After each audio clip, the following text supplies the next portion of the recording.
C'est une nature qui consiste que Dieu répond à toutes nos requêtes et à toutes nos prières, mais sous condition. Sous condition. Amen. Sous condition. Vous voyez, on ne peut pas obtenir les choses du Seigneur dans notre vie si on collabore avec le monde. C'est même pas la peine d'y penser. Le Seigneur a bien expliqué les choses. Et c'est pas facile pour nous. Mais il a quand même dit quelque chose. Quelque chose dont des millions et des millions de chrétiens n'arrivent pas à mettre en pratique. Le christianisme, ce n'est pas une religion. Le christianisme, ce n'est pas une organisation. Le christianisme, c'est de rencontrer le Christ. Vous voyez, on peut croire dans la Bible. On peut la lire pendant des années, la Bible. Mais as-tu rencontré le Christ? C'est-à-dire, as-tu fait une expérience avec lui? Une expérience profonde, un contact. Parce que on ne rencontre pas le Christ avec sa tête. On rencontre le Christ avec son cœur. Parce que la religion qui honore le Seigneur, c'est la religion du cœur. Et c'est ce que le Seigneur a dit au prophète Samuel. Il a dit, j'ai trouvé un homme, pas deux, pas trois, un homme, selon mon cœur. Ta religion ne vaut rien.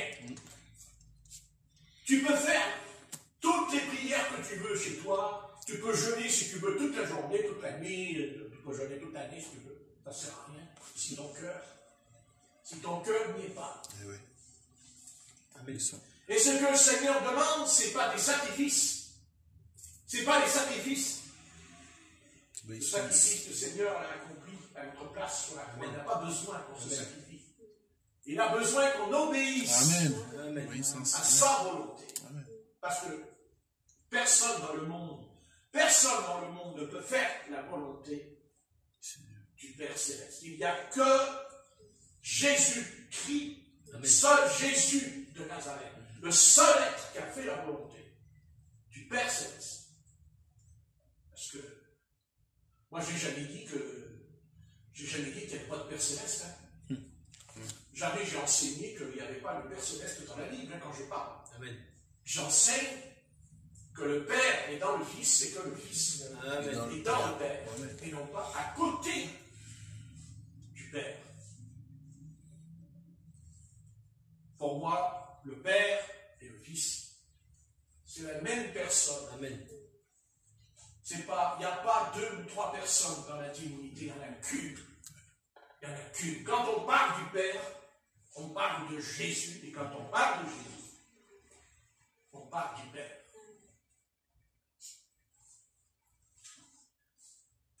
Il dit, le Père, Fils, le Saint-Esprit. Je n'ai dit le contraire. Je n'ai jamais enseigné. Je ne pourrais pas l'enseigner le contraire, parce que c'est écrit le Père, le Fils et le Saint-Esprit. Par contre, il n'est pas écrit. Ce n'est pas écrit qu'ils sont trois. Ce n'est pas écrit. Amen. Par contre, il est écrit qu'ils sont deux. Ça, par contre, c'est écrit. Oui, deux, c'est écrit. C'est l'apôtre Jean qui l'a dit. Le Père et le Fils. Amen. Celui qui n'apporte pas le Père aime le Fils est un antichrist. C'est curieux qu'il n'a pas dit le Saint-Esprit. Oui, comment? De trois personnes. Non. Vous voyez, dans Jean 14,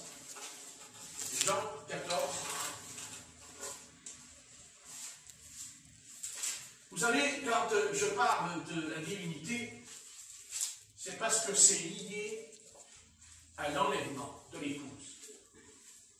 C'est ça qu'il faut arriver à comprendre. L'enlèvement de l'épouse, c'est quelque chose qui constitue l'époux et l'épouse. Parce que l'époux et l'épouse sont un, dit l'Écriture. Donc on pourrait dire le Père et le Fils sont un. Mais pas un, c'est pas un chiffre. C'est ça l'erreur. C'est ça qui s'est produit dans l'histoire de l'Église. Après la mort des apôtres. Parce que les apôtres, ils n'ont jamais prêché qu'il y avait 3 personnes. Jamais, les apôtres ont dit, il y a 3 personnes dans la divinité. Jamais les apôtres ont parlé. Ils n'ont même pas dit le mot Trinité. C'est écrit nulle part dans la parole du Seigneur. Donc ils vont essayer de vous contester en disant, mais ce qu'il vous dit le pasteur, c'est faux, il ne faut pas être avec lui, il est dangereux, attendez, il faut l'excommunier, cet homme. Oui. Enfin, c'est le Seigneur qui l'excommunie, pas les hommes. Amen. Encore heureux pour moi et mon âme. Mais une chose que je sais, c'est que si vraiment il y avait 3 personnes dans la divinité, il faudrait qu'il nous explique, il faudrait qu'il nous apporte la preuve, puisqu'il est dit sur la déposition de 2 ou 3 témoins. La preuve où il y a un baptême d'eau par immersion qui a été fait au nom du Père, du Fils et du Saint-Esprit. Et bien, si vous m'en trouvez un, je me mets une pancarte dans le dos, je descends dans la rue et je dis, je suis un faux prophète. Je suis un faux prophète, je suis un faux prophète. Faut arrêter, il faut m'arrêter. Il faut me mettre en prison. Parce que c'est dangereux ce que j'annonce. Mais vous ne trouverez pas, et ils ne trouveront pas un baptême. Il n'y a pas un baptême par immersion. Il n'y en a pas un. Au nom du Père, du Fils et du Saint-Esprit. Donc, ils vont donc nous sortir le fameux verset glorieux de Matthieu 28, 19, en disant, mais vous voyez, c'est le Christ qui l'a dit. Et moi je réponds, ah ben alors les apôtres, tous les apôtres ont désobéi au Christ. Et même l'apôtre Paul. Alors si l'apôtre Pierre a désobéi au Seigneur, je ne vois pas comment il a pu lui dire, je te donnerai les clés du royaume. Alors là, il y en a 2, parce qu'il a dit, je donnerai les clés du royaume. Bon. Donc ça veut dire que pour entrer dans le royaume des cieux, il faut une clé. Cette clé, elle a un nom. Elle s'appelle la révélation de Jésus. Amen. Ça, c'est la clé qui ouvre. Parce que la porte, elle a été fermée, la porte. Dans la Genèse. Dieu ferme la porte. Il boucle la porte. Et il dit que personne n'entrera dans le paradis. Et même, il ne placera pas 2 anges, mais 2 chérubins flamboyants. Comme ça, si on veut rentrer, on était consumé tout de suite en s'approchant d'eux. Donc on n'entrait pas. Personne n'entrait dans l'ancienne alliance. Personne n'entrait dans le paradis, que ça soit bien clair. Amen. Personne. À tel point que c'est vrai, puisque l'apôtre Pierre nous expliquera que Jésus est descendu dans le séjour des morts pendant 3 jours. Et que dans le séjour des morts, il n'est pas descendu en enfer, Jésus-Christ. Jésus-Christ n'a jamais été en enfer. Parce qu'il y a beaucoup de prédicateurs qui disent que le Christ a été en enfer. Mais le Christ n'a jamais été en enfer. Jamais. D'abord parce que ce n'est pas sa place. Et il n'a rien à faire dans cet endroit. Parce que Satan lui aurait dit, qu'est-ce que tu fais ici? Autrement, c'est ce qu'avait dit le démon dans la synagogue. Qu'y a-t-il entre nous et toi, Jésus de Nazareth? Qu'est-ce qu'il y a entre nous et toi? Quel rapport y a-t-il entre nous? Le Seigneur me dit, il n'y en a aucun. Il n'y en a aucun rapport. Et c'est pour ça qu'il leur a dit, ferme-la. Tais-toi. Tu me saoules. Ça n'empêche pas que que le Christ nous fait comprendre qu'il n'y a pas de rapport. Amen. Il n'y en a jamais eu. Et le Seigneur Jésus n'est jamais descendu en enfer. Amen. Jamais. Jésus est descendu dans le séjour des morts, qui s'appelle le Hadès dans l'Ancien Testament, le Sheol, là où va l'âme quand elle meurt. Et dans le Sheol, il y avait deux endroits, séparés par un abîme, qui n'a rien à voir avec le paradis, ça n'a rien à voir. Abraham, dans Luc 16, n'est pas dans le paradis. Amen. Il est dans le séjour des bienheureux, dit la Bible. Parce qu'il attendait le Christ, le Messie, puisqu'il a annoncé le Messie aussi, Abraham. Il a annoncé le Sauveur. Et le premier type qui a été annoncé, qui ressemblait au Christ, c'est Moïse. C'est Moïse. Amen. Et Moïse lui-même le dira dans son ministère, il dit, après ma mort, Dieu me suscitera un prophète. Amen. Comme moi. Comme moi, ouais. Il a dit, écoutez-le, dit le texte dans le livre des Actes. Écoutez-le. Et ce prophète, c'est Jésus. Jésus. Jésus, c'est Yahvé. Jésus, c'est Elohim. Jésus, c'est Adonai. Il n'y en a qu'un. Il n'y a qu'un Elohim. Le grand, le vrai Elohim qui s'appelle Yahvé, qui est composé de 5 lettres. Yahvé. Yahvé qui veut dire « Je suis l'Éternel ». Je suis l'Éternel. C'est ce que dira le prophète Ésaïe.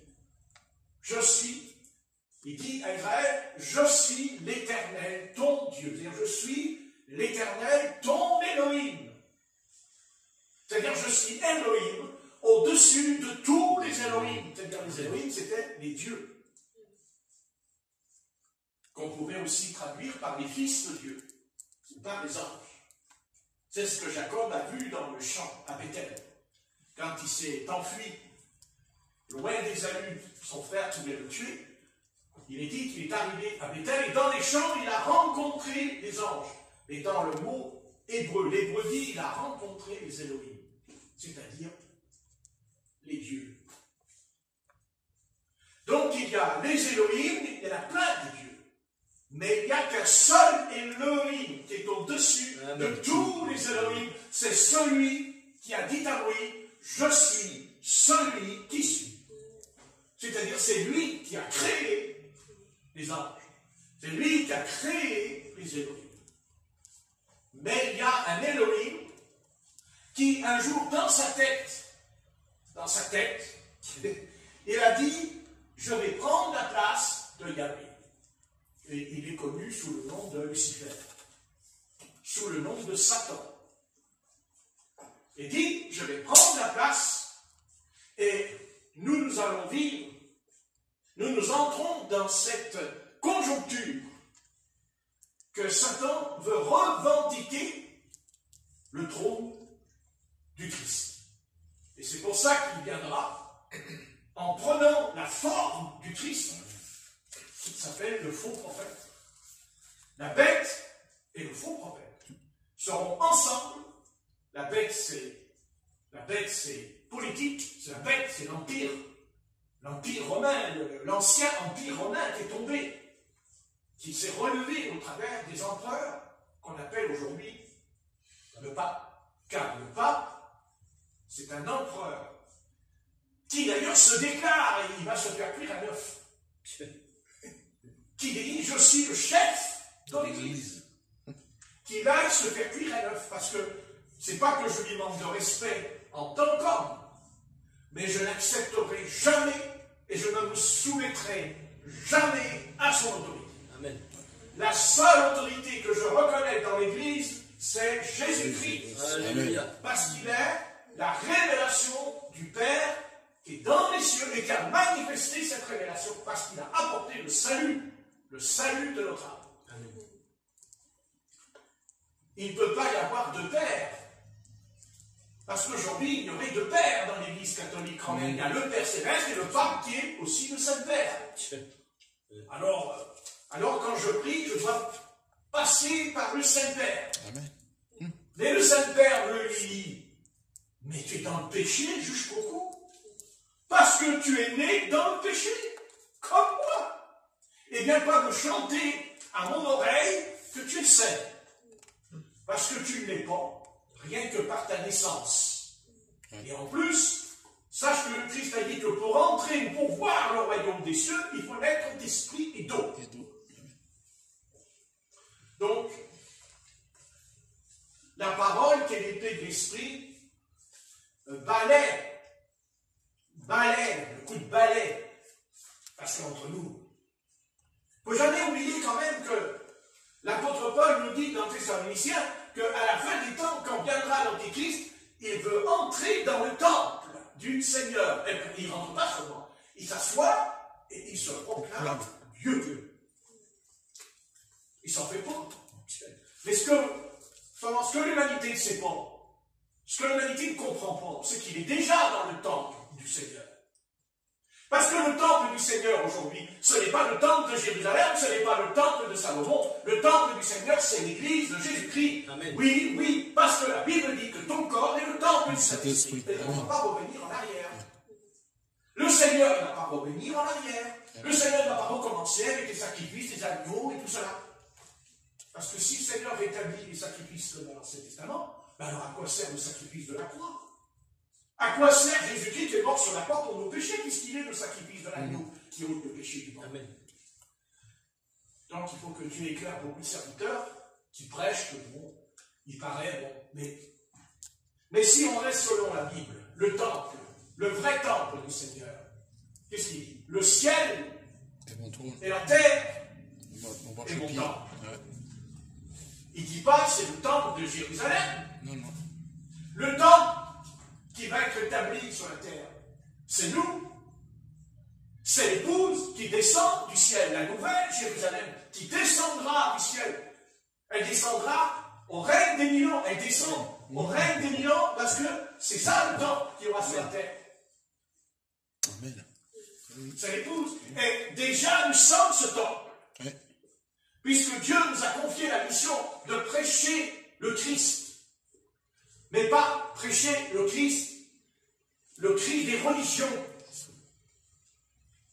Satan a bien compris, Satan a bien saisi, le diable a bien compris qu'il fallait abattre l'Église. Puisque le Seigneur a déclaré dans Matthieu 18, je bâtirai mon Église. Le temple, le premier temple a été bâti, construit par le roi Salomon. Mais c'est David qui a eu la pensée, le désir au fond de lui de faire une maison pour l'Éternel. Bien sûr. Ça a toujours été le plan de Dieu. Dieu, il veut une maison à lui. Dieu veut une maison qui lui appartient. C'est ce que dit l'apôtre Pierre dans les Actes. Il parle de la maison de Dieu, qui est composée non pas des cailloux que vous ramassez par terre, mais de nous qui sommes des pierres vivantes. Amen. Pour former le corps Alléluia. de Christ. À votre avis, vous pensez que c'est le temple de Jérusalem, même s'il est rebâti, il pense que c'est ce temple-là qui va vaincre Satan, que c'est le temple en pierre et en ciment qui va vaincre la puissance des ténèbres. Jamais de la vie. C'est pas ce que dit le Christ. Il dit, je bâtirai mon église. Et c'est cette église. Et dit, le séjour des morts, les portes du séjour des morts. On peut traduire même, les portes de l'enfer ne prévaudront point contre elle. C'est-à-dire qu'il y a seul le corps de Christ, le corps de Jésus. Il peut être attaqué. Il est attaqué. Mais il n'est jamais vaincu. Amen. Jamais. Mais vous savez que vous n'êtes pas vaincu. Même s'il y a des moments difficiles. Amen. Parce que le Christ nous a quand même dit, c'est par beaucoup de tribulations qu'il faut entrer dans le royaume. Amen. C'est l'apôtre Paul qui l'a dit aussi. Vous comprenez? Ça n'a rien à voir. Mais la victoire Nous ne serons jamais vaincus. Amen. Jamais nous serons vaincus. Jamais. Parce que nous avons reçu le Saint-Esprit en nous. Le Saint-Esprit, c'est qui? C'est la personne. C'est Jésus-Christ. Mais ce nom-là, il est un esprit en nous. Oui. Amen. C'est ça qu'il faut comprendre. C'est l'Esprit Saint. Ce n'est pas une troisième personne. C'est Jésus-Christ. Jésus-Christ. Baptisé au nom du Père, du Fils et du Saint-Esprit. Il dit baptisé dans le nom. Il ne dit pas, c'est pas trois personnes. D'ailleurs, c'est pas écrit. La phrase est écrite au singulier. Amen. Il n'y a pas de I sur O, il n'y a pas de S sur nom. Vous n'avez qu'à lire, Matthieu 19. Ça ne tient pas la route. Et pourquoi tout cela? Pourquoi cette histoire d'un Dieu qui serait en trois personnes? Premièrement, je vais vous expliquer quelque chose. Si Dieu était coupé en trois personnes, Seigneur, ça ne fait que l'affaiblir. Et si, parce que ça s'appelle une division, qu'on le veuille ou non. Amen. Et vous pensez que Dieu, Elohim, Adonai, a besoin d'une deuxième personne, d'une troisième personne, pour remporter la victoire? Depuis quand Dieu aurait-il besoin de secours d'une... Non mais attendez, ça ne tient pas. Mais alors pourquoi il est parlé du Père, du Fils et de l'Esprit? Parce que Dieu nous a parlé, parce que nous sommes humains. Parce que nous sommes des hommes. Et que c'est pour qu'on puisse comprendre la pensée de l'Éternel. Parce que Dieu, c'est un Père céleste. Il n'y en a pas de doute.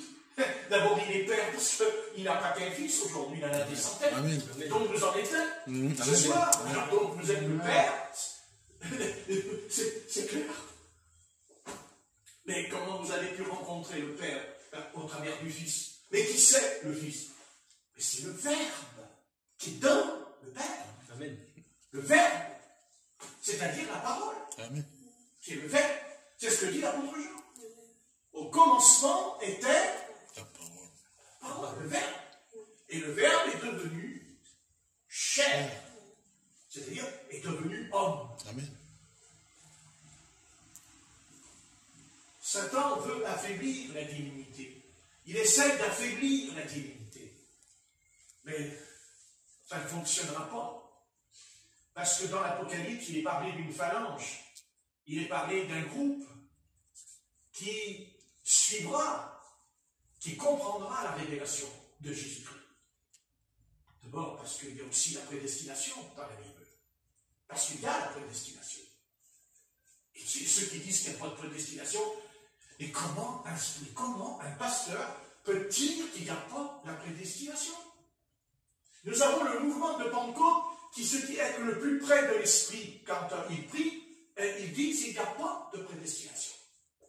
Mais ce n'est pas possible d'enseigner une telle hérésie. Parce que Ésaü et Jacob nous prouvent qu'il y avait la prédestination. Puisqu'ils n'étaient pas encore sortis, que déjà, ils se disputaient dans le sein de Rebecca. Et que Dieu a annoncé à sa servante, il a dit, il y a deux nations, il y a deux peuples dans ton ventre. C'est ce qu'il dit, le prophète, la Bible. Bien sûr qu'il y a la prédestination. Mais bien sûr que nous avons été prédestinés. Il n'y en a aucun ici ce soir. Je défie n'importe quelle personne qui dit, moi je vais suivre le Seigneur. Moi je vais obéir au Seigneur. Non. Je n'ai pas dit qu'il ne faut pas avoir le désir. Mais entre le désir et la pratique, croyez-moi, il y a du chemin à parcourir. Hein. Amen. Parce que même si on veut, mais votre chair, elle ne veut pas. Ouais, c'est pas vrai. Autrement, si votre chair pouvait obéir à Dieu à 100%, Jésus-Christ n'avait pas besoin de venir mourir sur la croix de Golgotha. Amen. Donc, si on croit ça, on rend vain son sacrifice. On le rend inutile. C'est ce que dit l'apôtre Paul. Mais on n'est pas d'accord. Personne ne peut suivre le Seigneur. Personne ne peut venir au Seigneur de lui-même. Ça n'existe pas. Ça n'existe pas. Amen. C'est l'Esprit de Dieu, avant le monde fut. Il nous a choisis. Il nous a établis. Et si demain le diable venait pour nous faire tomber, il ne pourra pas gagner. si vous avez été scellés par l'Esprit Saint. Amen. Parce que celui qui est prédestiné, il est scellé. Il est scellé. Amen. C'est dit. C'est-à-dire qu'il y a le sceau du Seigneur sur lui. Amen. Ça ne veut pas dire qu'on n'aura pas les défauts. Ça ne veut pas dire qu'on n'aura pas des faiblesses, comme Lot, par exemple. Mais ça ne change rien. Ça ne change rien. Notre destinée a été tracée à l'avance. Et je tiens à insister, si on écoute, personne ne peut suivre le Seigneur par lui-même. Alors vous allez me dire, alors Dieu il est injuste? Non, pas du tout. Mais non, Dieu n'est pas injuste. Seulement Dieu, lui, il sait à l'avance. Il connaît. Il nous connaît à l'avance. Il sait à l'avance ce qu'on va faire. Amen. Il le sait. Et il sait que notre décision est en rapport avec sa volonté. Amen. Avant même que le monde fût créé. Il le sait. Nous pensons que nous sommes devenus des fils de Dieu ce soir. Parce que nous avons accepté le Fils unique de Dieu. Mais c'est faux. Nous avons toujours été des fils. Amen. Et des filles de Dieu. Mais bien sûr. Amen. Nous l'avons toujours été, qu'est-ce que vous croyez? La seule différence, c'est que Satan est un voleur. C'est écrit. Il dit, c'est un voleur et un brigand, dit Jésus, sur Satan. Et Satan, qu'est-ce qu'il a fait? Eh bien, il a volé notre âme. Et pourquoi il a pu voler notre âme? Mais parce qu'il y en a un qui l'a livré. C'est Adam. Adam a livré notre âme entre les mains d'un autre propriétaire. Parce qu'autrefois, notre propriétaire, c'était le diable. On était là, on est pris avec lui, parce il revendiquait la propriété. Mais comme nous avons été prédestinés, le Seigneur est venu, et il a dit, moi, je veux récupérer ce qui m'appartient. Je récupère ce qui m'appartient. Et il nous a récupérés. Mais à quel prix? Parce que Satan a dit, oui, moi je veux bien que tu récupères là tes fameux fils et filles. Là. Mais attention, il faut payer le prix. Il faut payer le prix. Il faut payer. C'est pas gratuit. Ça ne peut pas être gratuit. Puisque Adam, ton fils, le premier homme, qu'est-ce qu'il a fait? Mais c'est lui qui a livré les âmes entre les mains. Et maintenant, tu viens me demander, il faut que je te rende les âmes que Satan m'a données. D'ailleurs, il le dit au Seigneur dans le désert de Judée, tous ces royaumes m'ont été donnés. Non? Amen. Ah! Mais c'est quand même un voleur. C'est un voleur, il a volé notre âme. Pourquoi? Parce que c'est un tueur. Parce que c'est un tueur, Satan. C'est un grand tueur. C'est le plus grand criminel qu'il y a dans l'univers. C'est pour ça qu'il y a des crimes et des meurtres sur la terre. Et le premier meurtrier, c'est Caïn. Dont je sais qu'on ne va pas être d'accord, mais bon, pour moi, chacun ses idées, qui pour moi est le fils du serpent, c'est-à-dire le diable. Ben oui. Vous pensez? Vous voyez? Qu'est-ce qu'il fait Caïn? Pourquoi Caïn il tue Abel? Mais parce que c'est le diable qui lui a dit, c'est son père en lui qui lui a dit. Il faut que tu me débarrasses de la semence de Dieu sur la terre.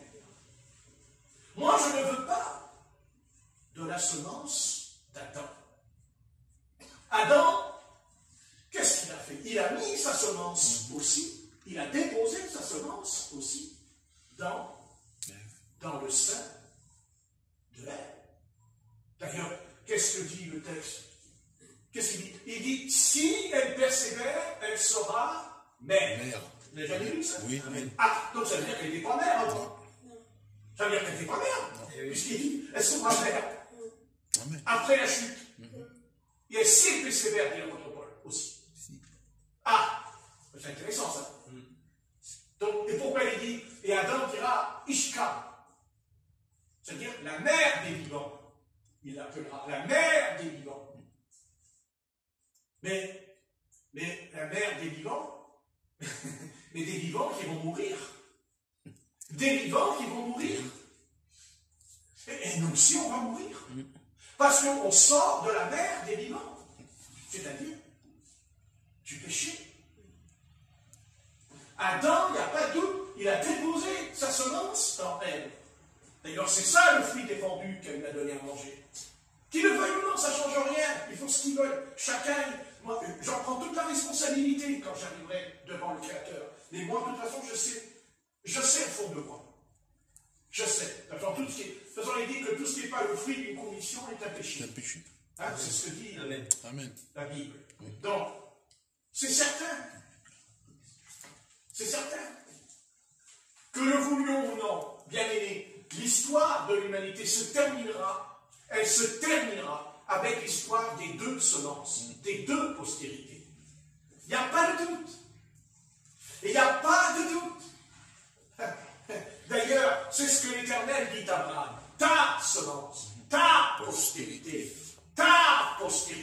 dit le Seigneur à Abraham, Oui.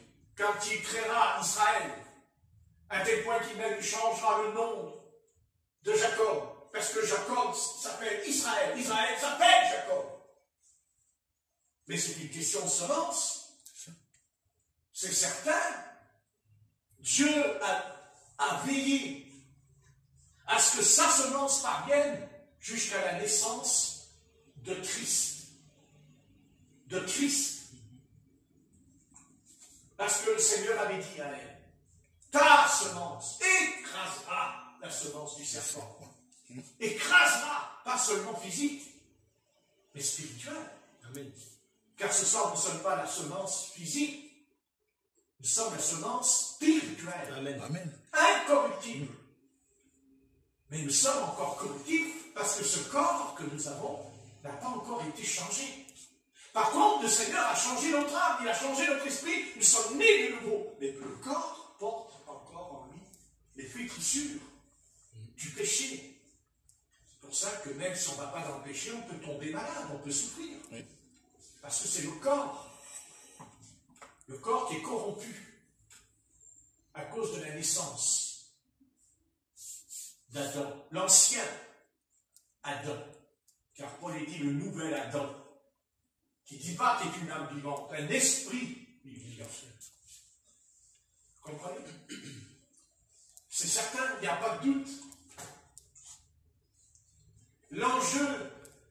L'enjeu qui va se jouer bientôt, c'est pas une nation contre une nation, non, c'est deux semences qui vont s'affronter, deux semences qui vont se livrer à un combat terrible. Et Satan le sait très bien. Pourquoi il s'en prend toujours à Israël? Pourquoi il combat toujours les Juifs? Même que nous sommes dans un monde moderne, pourquoi il y a toujours cet esprit méchant contre eux? Pourquoi? Mais parce qu'il combat la semence. Mais quelle semence? Et la semence de David. Ben oui, la semence de David. Et bien sûr. Qu'est-ce que vous croyez? Il n'y a pas de doute. Même si David a péché, et il a péché, en forniquant avec Bathsheba, qui n'était pas son épouse légitime, et qu'il a lui aussi volé, parce que David, il a fait le jeu de Satan. Il a volé une brebis qui ne lui appartenait pas. Amen. Amen. Amen. C'est pas vrai? Oui. Il a volé la brebis. Et il va falloir qu'il restitue. Il faut qu'il restitue. Mais le Seigneur a fait un plan avec David. Vous savez, Salomon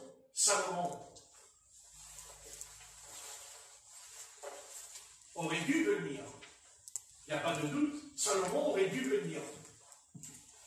Salomon, il pouvait venir au travers de ses trois femmes. Il avait trois femmes légitimes, Salomon.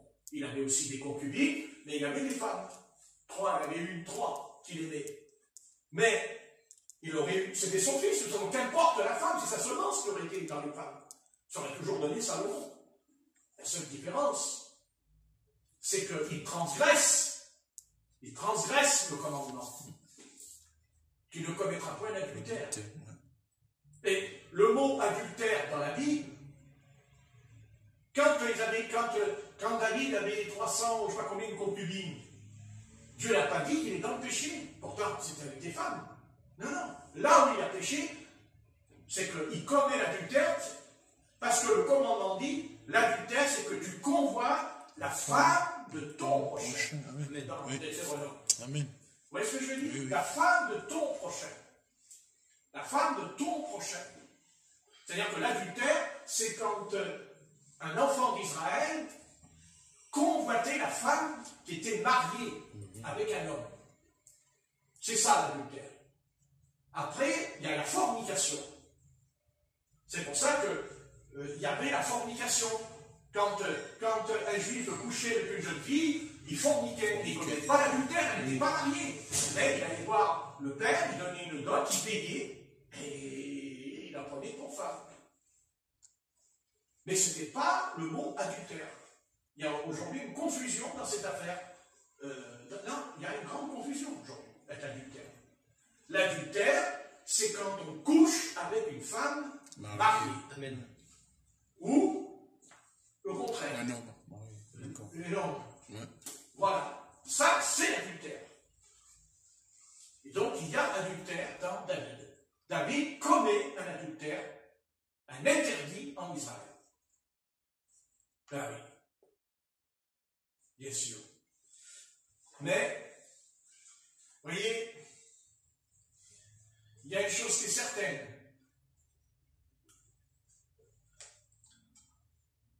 C'est vrai que Salomon montera sur le trône de David, et non pas son frère, qui a tout tenté pour monter, puisqu'il avait sonné la trompette et tout. Les Galatans, avec Bersheba, qui sont rentrés dans la chambre de David. Mais je veux dire par là, de toute façon, David ou pas David, Salomon, il finira mal. À la fin de sa vie. Vous voyez? Vous voyez que le péché, il vous rattrape. Tôt ou tard. Eh bien oui. Et pourtant, c'est lui qui a fait construire le temple. Oui. C'est lui que Dieu lui a dit, je te donne la sagesse et l'intelligence pour bien conduire Israël, mon peuple. Mais il y avait une faille en lui. Il y a une faille dans Salomon. C'est qu'il s'est marié avec la femme de l'Égypte, une jeune fille égyptienne, le pharaon. Et il a construit un palais pour elle. Donc il a laissé rentrer l'Égypte dans le palais. Il fait rentrer l'esprit de l'Égypte. Ah oui. Cet esprit dont Dieu a dit sortez. Donc Dieu les a fait sortir d'Égypte et non pas pour faire venir dans le royaume d'Israël cet esprit égyptien. Et ça n'a pas l'air, parce qu'on dit, mais comment Salomon il est tombé? Mais il n'est pas tombé d'un coup, il n'est pas tombé en une journée, ça a pris 40 ans. Mais pourquoi il tombe? Mais parce qu'il a ouvert une porte, il ouvre une fenêtre, et cet esprit est entré en lui, et a pénétré son être, l'a tourmenté même. Comme s'il n'avait pas assez de concubines, Salomon. Mais Satan a poursuivi son œuvre, c'est-à-dire l'idolâtrie. Le plan de l'ennemi, c'était de mettre justement un retour à l'idolâtrie. D'ailleurs, on pourrait se poser une question au sujet de Moïse. Quand il dit Moïse tardait, de descendre de la montagne du Sinaï, quand il est en haut de la montagne, il dit Moïse tardait. N'est-ce pas dans Exode, c'est écrit. Moïse tardait. Moïse tardait. Et je me suis toujours posé la question, mais qu'est-ce que foutait Moïse là-haut? C'est vrai. Le peuple l'a dit aussi. Le peuple l'a dit aussi. Moïse tarde. Mais pourquoi il tarde? Je me suis toujours posé la question. Et j'ai eu la réponse tout à l'heure. Tout à l'heure, avant de vous lever, monsieur. Parce que les révélations, je les ai bien quand vous n'êtes pas là. Vous comprenez? Et oui. Et l'Esprit de Dieu, il m'a dit vraiment pourquoi? Parce que Dieu savait qu'il allait envoyer sa colère et son jugement sur Israël. Et oui, c'est ce qu'il a fait. Parce que dès que Moïse revient, il a le veau d'or. Et Dieu, qu'est-ce qu'il fait? Il en fait tomber combien? Par terre. Quand Moïse redescend de la montagne. Et pourquoi Moïse tardait? Parce que Dieu voulait empêcher le jugement qui allait tomber sur les enfants d'Israël, là, au bord de la montagne. Vous pensez bien que, attendez, quand l'Éternel leur a dit, ne touchez pas à la montagne, il a dit, même les animaux, il ne faut pas qu'ils touchent à la montagne, parce qu'il a dit, vous mourrez. Amen. Alors, vous vous rendez compte que si l'Éternel leur a dit de ne pas toucher à la montagne et qu'ils allaient mourir, à plus forte raison, ils n'allaient pas faire un veau d'or. Parce que rien que de toucher à la montagne, c'était la mort. Et l'Éternel a été bon. Il a dit, oh là là, je vais les détruire, je vais les détruire. Mais Moïse tarde. Peut-être que lui-même, il n'a pas compris pourquoi il restait là-haut. Mais Dieu savait. Pourquoi il l'a empêché de descendre? Dieu savait pourquoi il l'a empêché. On dit, ah, les Lot. Mais pourquoi Dieu il a envoyé Lot aussi à Sodome? Mais pour leur parler, pour leur dire d'arrêter, pour leur dire de ne plus faire ça. Amen. Mais ils n'ont pas écouté, Lot. Ils ont continué, persévéré. Et Dieu, qu'est-ce qu'il fait? Il envoie le jugement, puisqu'il enverra 2 anges. Et qu'il va le matin, dès l'aurore, Sodome sera brûlé par le feu du ciel. Voilà. Et même il est dit, au sujet de l'épouse dans Matthieu 25, l'époux tardait. L'époux tardait. Mais qui vous dit qu'il ne tarde pas, parce que si jamais il revient, on va tout s'y passer. Oui. À mon avis. Moi, je pense que c'est ça. Peut-être qu'il vaut mieux pas qu'il revienne. Parce qu'on va passer un très mauvais quart d'heure si le Christ revient. Remarque, on le passera le quart d'heure. C'est écrit que de toute façon, il reviendra comme un juge suprême pour punir les nations. On n'a pas besoin de rentrer dans les détails quand on lit les 7 sceaux, les 7 coupes, les 7 trompettes. Alors là, vous savez, c'est le cauchemar total. Un cauchemar total. Alors les tout tardent. Un peu comme le méchant serviteur dans Matthieu 24, qui dit mon maître tarde à venir. Amen. Alors qu'est-ce qu'il fait? Il s'est mis à battre les serviteurs. Ouais. Vous voyez? Mais qu'est-ce que dit le Seigneur de ce serviteur? Il va le jeter dans le feu. Vous avez qu'à lire. Méchant serviteur. Oui. Vous voyez? Et Lot a tardé à sortir, on l'a lu. Lot, il tardait à sortir.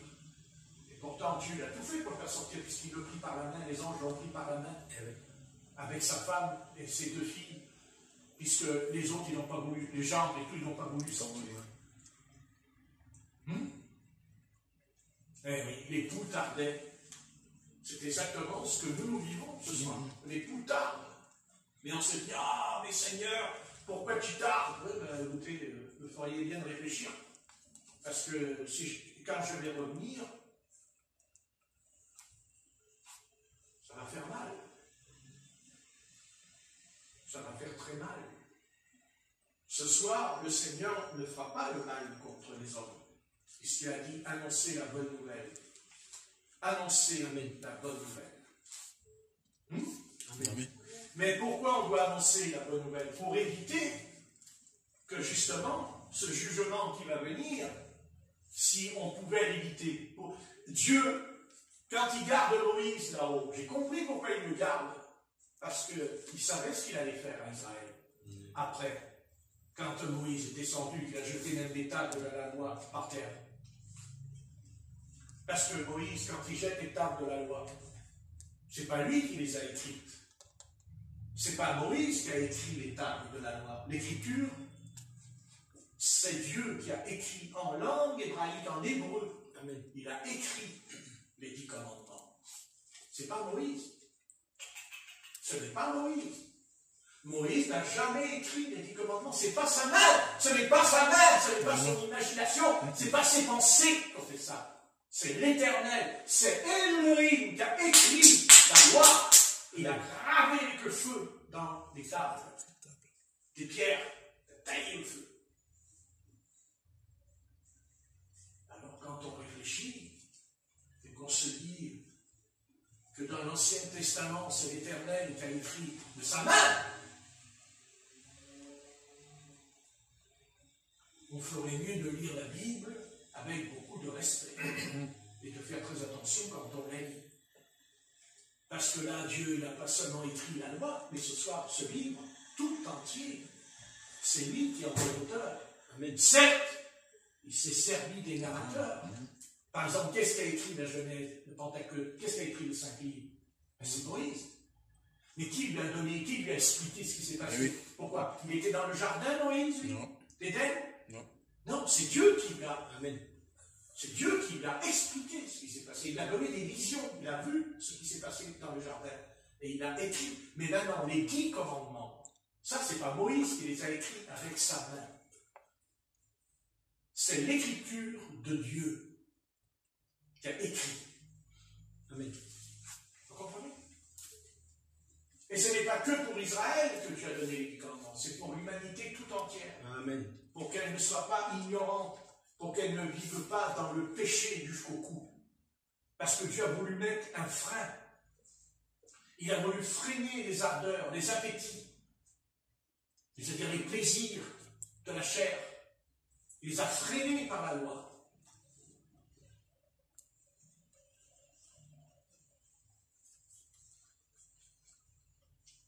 Même quand on parle de l'homosexualité dans l'Épître aux Romains, chapitre 1, verset 27 et verset 26, qui vous dit que ce n'est pas à Israël que Dieu a parlé? Ah, puisqu'il connaissait la loi, dit le passage. Et les païens connaissaient la loi? Non. Mais alors, qui connaissait la loi dans l'Épître aux Romains, chapitre 1? C'est Israël. Donc on peut aller plus loin avec l'homosexualité. Pourquoi Paul dit digne de mort ceux qui commettent ces choses? Et ça, cette sentence, ça s'adresse à Israël qui connaissait la loi.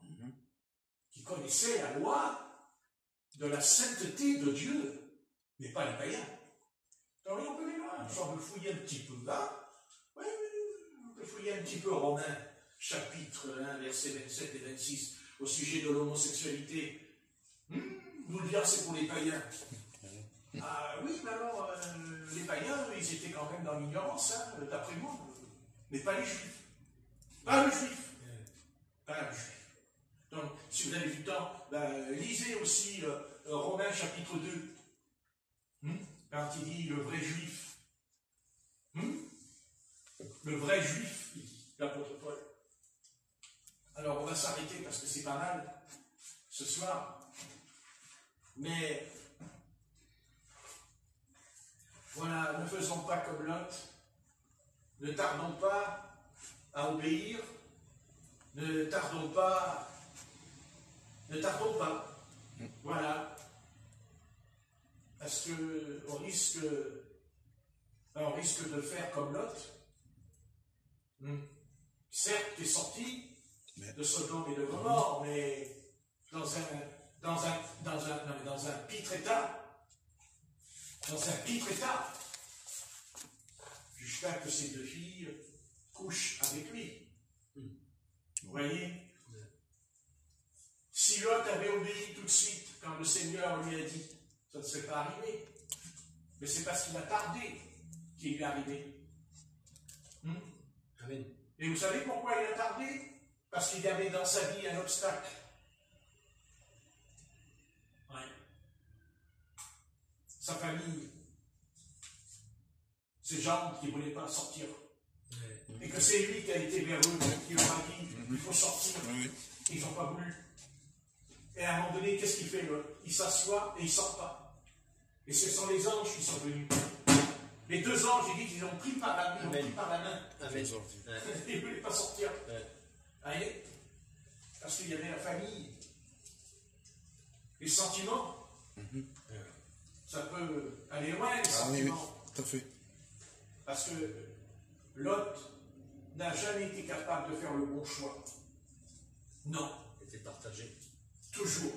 Dès le départ avec Abraham, il fait un mauvais choix. Il regarde les plaines de Sodome et de Gomorrhe et il dit, je vais aller là parce que c'est tout vert. Tout ouvert, Vous voyez? Mais il a fait un mauvais choix. Oui.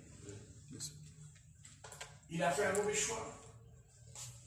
Certes, les plaines étaient riches, mais il y avait une abomination, il y avait le péché terrible à Sodome et Gomorrhe, n'est-ce pas?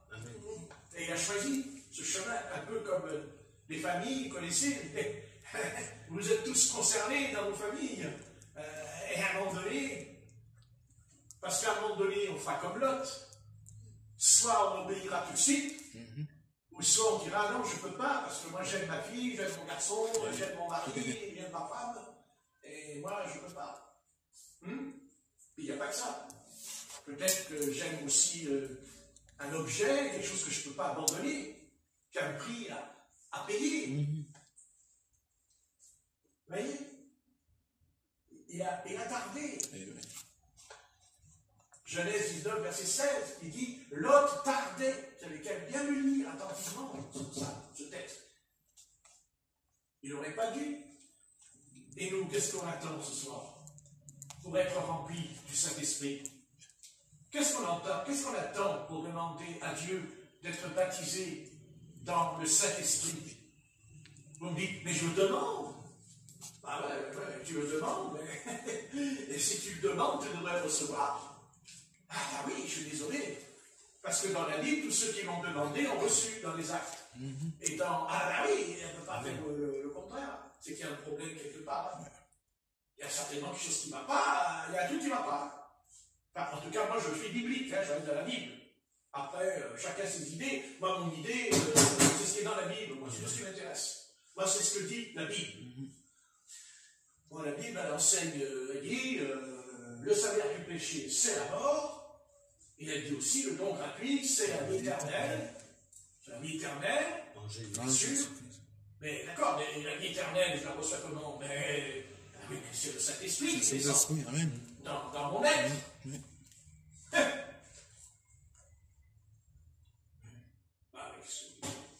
Vous savez, notre grande faiblesse dans ces siècles, je vais vous le dire, c'est qu'on est négligent et paresseux spirituellement. Parce qu'on est très paresseux. Sur le plan spirituel, il y a beaucoup de paresse en nous. On sait ce que c'est qu'un feignant. Un feignant, c'est quoi un feignant? C'est quelqu'un qui ne va rien faire. Qui veut rien faire. Voilà. Il attend que le pain descende du ciel dans l'assiette. Mais le pain ne descend pas. Sauf si c'est un voleur. S'il le vole, par contre. Là, il aura du pain, mais il va voler. Ça n'existe pas. La Bible dit Dieu travailla 6 jours et se reposa le 7e jour. Dieu travailla 6 jours.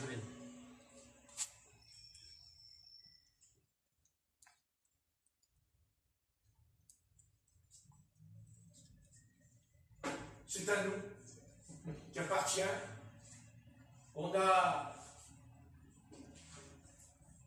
Pourquoi voulez-vous que l'Esprit de Dieu descende dans l'Église aujourd'hui pour, je ne sais pas, nous révéler des révélations? Mais la révélation, elle a été déjà donnée et manifestée. Amen. On n'a pas besoin d'autres révélations. La révélation de Jésus-Christ, c'est l'enseignement de la Genèse jusqu'à l'Apocalypse qui nous marque. Je ne comprends pas. Dieu a tout dit. Dieu nous a tout dit. Et il faut toujours que l'Église a besoin d'hommes et de femmes qui auraient des visions, des révélations, des songes. N'est-ce pas? Mais ces gens-là, quand ils viennent, ils conduisent le peuple de Dieu toujours dans la confusion. Ben, c'est vrai. Mais pourquoi moi j'ai pas de vision? Moi j'ai pas de vision. Sur YouTube, il y a plein de pasteurs qui ont des visions, qui ont des songes. Il y a des sœurs, même qui ont 20 ans, elles ont des visions. Enfin, j'en ai pas de vision. Moi, ça fait des années que je connais le Christ et je n'ai pas de vision. Mais si j'ai une vision, bien sûr que j'en ai une, c'est de rester fidèle à ce qui est écrit dans ce livre. Amen. Et de persévérer jusqu'au bout. Ça, c'est une bonne vision. Alors Dieu, je n'ai pas dit qu'il ne peut pas nous donner une vision. Mais si Dieu nous envoie une vision, ce ne sera pas en rapport avec la parole, puisque déjà, tout est dit. Amen. C'est pour ça qu'il dit qu'il y aura à la fin des temps des faux prophètes et des faux Christ. Amen. En quoi consiste ça? Il le dit, dans la séduction, qui séduiront. Nous n'avons pas besoin de vision, nous n'avons pas besoin de songe pour marcher avec le Seigneur. Nous avons la Bible. Amen. Nous avons la parole. Quand tu pries, entre dans ta chambre, ferme ta porte et prie ton Père Céleste, qui te voit, te le rendra dans le secret.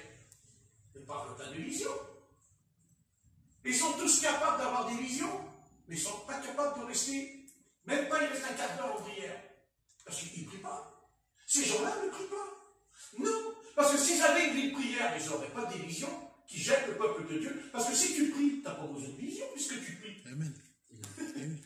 En fait, les visions, c'est pour ceux, justement, qui ne sont pas spirituels. Parce que peut-être que par la vision, ils vont peut-être se ressaisir. Mais enfin, le problème, c'est que plus ils ont de vision, et plus ils sont dans l'image. Vous voyez ce que je veux dire? Moi, je n'ai pas besoin de vision. Moi, j'ai besoin de l'onction. Amen. De l'onction. L'onction du Saint-Esprit. Comme on dit, l'huile. Hein, et parler de l'huile. Voilà, de l'huile. Les rois qui étaient oints, les juges, les prophètes, ils étaient oints. Voilà. Il n'y a pas de problème. Quand David a été oint, qu'est-ce qu'il fait? Il attrape l'ours, il attrape le lion. Voilà. C'est pas lui, c'est l'onction. L'onction, amen. Et après, cette onction le conduira à être le roi, à être un roi, alors qu'il était qu'un simple berger, et il devient roi d'Israël. C'est pas rien d'être roi d'Israël, puisque tu as choisi Israël, et il a dit Israël, tu seras la tête et non pas la queue des nations. Donc c'est pas n'importe quoi, un roi d'Israël. C'est important, c'est comme Jésus-Christ qui est le roi des rois. Amen. Non? Amen. Ah, oui. C'est l'onction qui fait toute la différence. C'est pas les visions, c'est pas les songes. C'est pas ça. Par contre, on peut avoir une révélation, mais elle sera biblique. Elle sortira de la Bible. C'est-à-dire que Dieu révélera, mais nous donnera des passages bibliques qui vont correspondre à ce que Dieu nous a dit. Ce sera un ensemble de la Bible. Ce qu'on appelle la doctrine apostolique. La doctrine de la Bible. Voilà, on est d'accord. Maintenant, si demain, admettons que demain, je ne sais pas, la Russie va tirer un missile nucléaire, il est possible que là, oui, Dieu peut nous donner, en dormant, il peut nous donner un songe. Mais ce n'est pas en rapport avec la révélation biblique, c'est en rapport avec un événement. Parce que ce n'est pas écrit dans la Bible que Poutine il va nous envoyer un missile sur la figure. Ce n'est pas écrit dans la Bible. Alors c'est là qu'interviennent les dons spirituels. C'est là qu'interviennent les dons. Les dons, ils sont là, un peu comme le prophète Agabus, qui a prophétisé qu'il y aurait une famine sous l'empereur Claude. Vous voyez, alors les chrétiens, ils ont préparé tout, la nourriture, les vêtements, ils ont rien, et ils n'ont pas manqué. Quoi, ils n'ont pas manqué, parce qu'ils avaient tout préparé, parce que le prophète, dans l'église, parce qu'ils avaient dit, il y a des apôtres, des docteurs, des prophètes, des évangélistes. Là, on est d'accord. On est entièrement d'accord. Et même dans le domaine de la prophétie. Parce qu'il dit que quand quelqu'un prophétise, il dit que les anciens examinent. C'est écrit, la prophétie. Amen. Il faut qu'il teste le frère ou la sœur qui prophétise. Ben oui.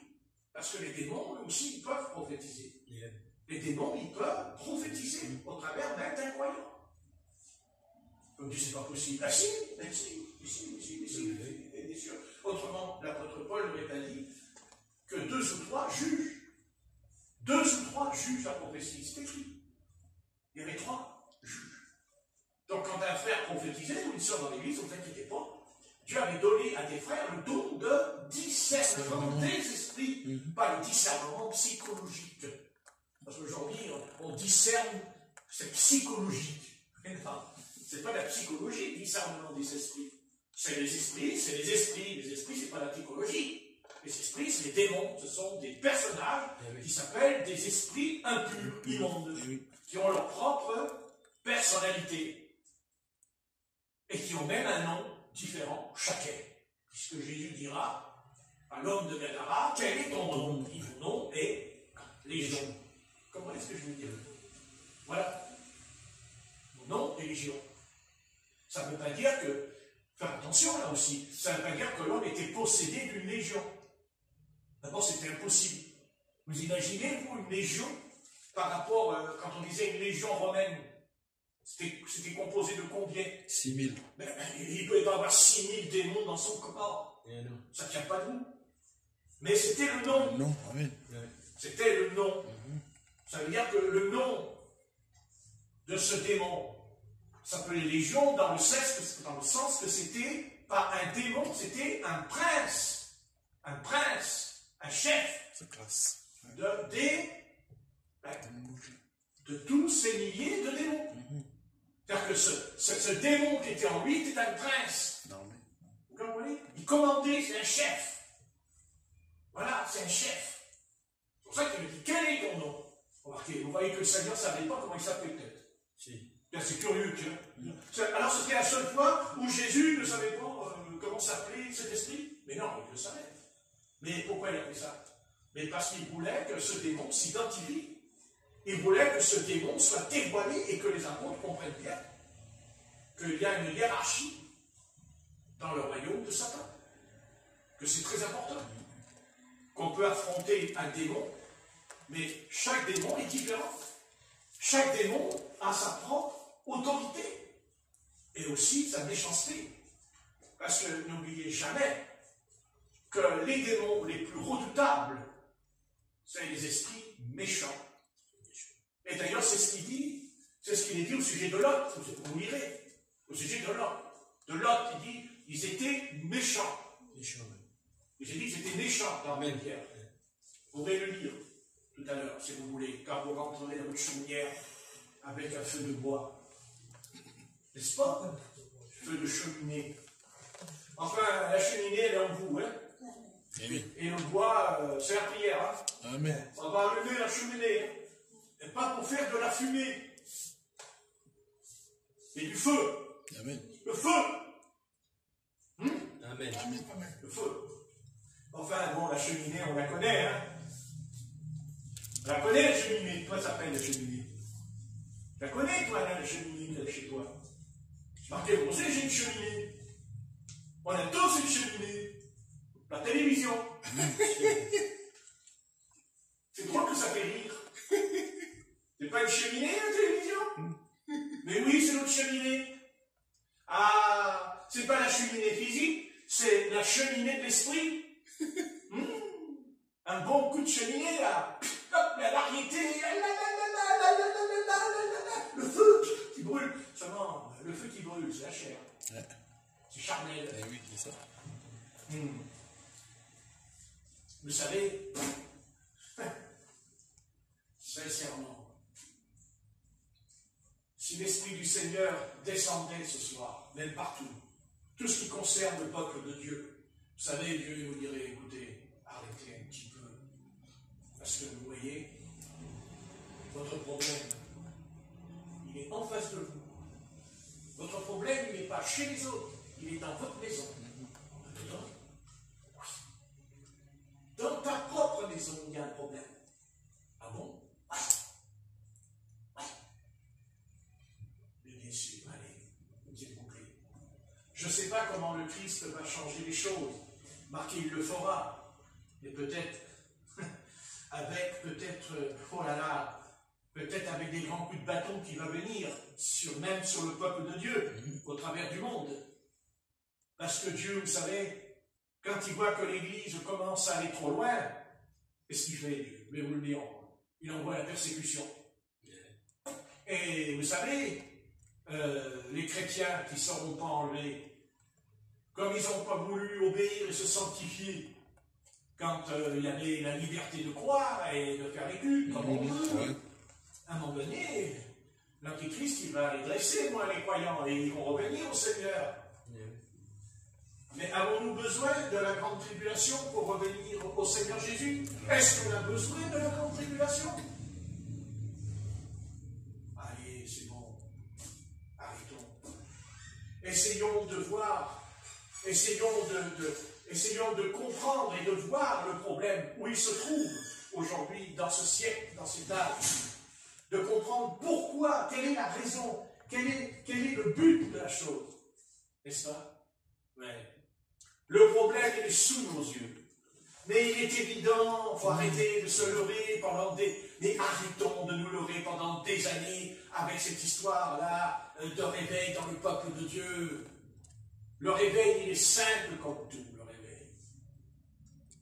Quand le peuple de Dieu, c'est pas de s'en débarrasser, parce que j'en ai vu tellement qui sont débarrassés, moi, de ce poste, qu'au bout d'un mois, ils sont retournés l'acheter dans le magasin. Oui, le jardin, il vient, leur âme, Satan jouait avec leur âme. Mais bien sûr, même David Wilkerson, il l'a dit dans un livre à lui. Il a dit, je me débarrassais plusieurs fois de ce poste, mais je le reprenais. Il a dit. Alors que le Seigneur lui avait dit le problème. Il est là, le problème. Le problème, il n'est pas ailleurs. On ne peut pas avoir un réveil de Dieu, un réveil de repentance, un vrai réveil. Il ne peut pas avoir lieu tant qu'il y aura un élément du monde dans notre vie. On peut toujours dire oui, je sais qu'on ne changera pas. Sauf quand il y aura la grande tribulation, n'inquiétez pas, on va changer si on reste. Parce que l'Antichrist, il va s'occuper de notre pomme. Croyez-moi, il va s'occuper de nous. Il n'y a pas de doute. Mais en attendant, je n'ai pas envie qu'il s'occupe de moi, l'Antichrist. Moi, je préfère que ce soit le Saint-Esprit qui s'occupe de moi. Vous comprenez ce que je vais dire? Le Saint-Esprit, maintenant, ce soir. Amen. Je n'ai pas dit qu'il faut prendre le poste et le jeter par la fenêtre. Mais déjà, commençons à dire, ça suffit. Ouais. Allez, ce soir, on arrête. Allez, on laisse tomber. On prend la Bible, on prie, et on va se coucher. Ouais. Et on verra si demain matin, ça ne sera pas mieux, peut-être, spirituellement, quand on s'élèvera du lit. Arrêtons de nous voiler la face. Arrêtons. C'est quand même curieux. Vous savez, Satan a une telle puissance que quand il la déploie, il fera tout pour jeter un voile, un rideau sur nous. Et il ne nous montrera jamais, il nous montrera la plaie du peuple du Seigneur. Jamais. Mais on continuera, parce que je sais qu'on continuera. Et c'est comme ça que l'Église va rester sur la terre. Et c'est comme ça que l'Église va souffrir avec l'Antichrist. Parce que Dieu le dira à un moment donné. Mais, attendez, soyons honnêtes. Écoutez, sincèrement, est-ce que ce poste n'est pas le monde? Est-ce que ce n'est pas le monde? Bon, si maintenant on veut prendre la Bible au sérieux, on prend l'enseignement au sérieux apostolique. Le même Jésus a dit, celui qui est ami du monde est ennemi de Dieu. On est en train de tourner en rond comme Lot. On fait exactement comme Lot. On sait que le Seigneur revient, mais nous tardons. Parce qu'en fait, ce n'est pas le Seigneur qui est en retard. C'est nous qui retardons le retour du Seigneur. Parce qu'en fait, il ne peut pas revenir. Ou alors il reviendra. Mais alors, ça sera tragique. Pas seulement pour le monde, mais pour une grande partie de l'Église. Ça sera la pire tragédie de l'histoire humaine. Parce que Dieu dira à cette Église, tu as été une tache dans l'univers. Tu as corrompu mon esprit dans l'univers. Parce que tu as parlé de mon nom, tu as célébré mon nom, tu as invoqué mon nom. Mais dans ta vie, dans votre vie, il y a toujours eu un élément du monde. Un élément de ce monde. Il n'y a pas de doute. Pas de doute. Satan a su utiliser le canal. Parce qu'il a toujours eu besoin d'un canal, Satan, pour parler et pour agir. Et jamais, parce que Satan a toujours eu besoin d'un canal. Et le premier canal que Satan a toujours utilisé, c'est les médiums. C'est les médiums, les voyants, les sciences occultes. Parce que c'est par là. Vous pensez que Ève n'était pas... Mais Ève a été la première âme qui a pratiqué les sciences occultes. Car les sciences occultes consistent à contacter, à rentrer en contact avec un démon. À parler avec un démon. Et même les démons se déguisent en prenant la forme de notre mort. De la mort de la personne, du défunt qui se déguise. Pour faire croire que c'est ton père et ta mère qui est en train de te parler. C'est pas vrai? Oui. Si, c'est vrai ce que je dis ce soir. C'est la pure vérité. Mais le diable s'est aperçu que le monde est tellement matérialiste que ça ne l'intéresse plus, ça. Vous voyez, il est plus branché avec le surnaturel. Donc le diable, il a dit, je fais comment? Comment je fais pour atteindre l'esprit de l'humanité? Et il a inventé, qui d'ailleurs, je me souviens que la télévision, vous savez que c'est les nazis qui l'ont inventé. Hein. Ce sont les nazis qui l'ont inventé, créé ce poste. Alors, vous savez, ça fait réfléchir hein, quand même. Hein. Non, mais que je vous raconte, c'est historique. Hein, c'est pas moi qui vous raconte. C'est pas les Américains qui ont inventé la télévision, c'est les nazis. C'est les premiers. C'est pour ça qu'ils étaient très forts dans la propagande, en propagande. C'est eux, les nazis, qui avaient ce poste. Et ce poste était dans leur maison. Et c'est comme ça que le peuple allemand s'est fait avoir. C'est comme ça que Hitler a parlé aux Allemands, au travers de la télévision. Ils avaient la télévision, aux Allemands, à Berlin. Mais oui, on ne le sait pas, mais ils avaient la télévision déjà. Nous, on l'a eu plus tard, après la guerre, mais pas de l'avait déjà. Parce que c'est un engin qui a été inventé. D'ailleurs, il n'y a pas eu que ça qui a été inventé par les nazis. Les fusées qui partent là-haut dans le ciel, qu'est-ce qui les a créées? C'est les nazis. Les missiles, qu'est-ce qui les a inventés? C'est les nazis. Mais qu'est-ce que c'est que les nazis? À votre avis?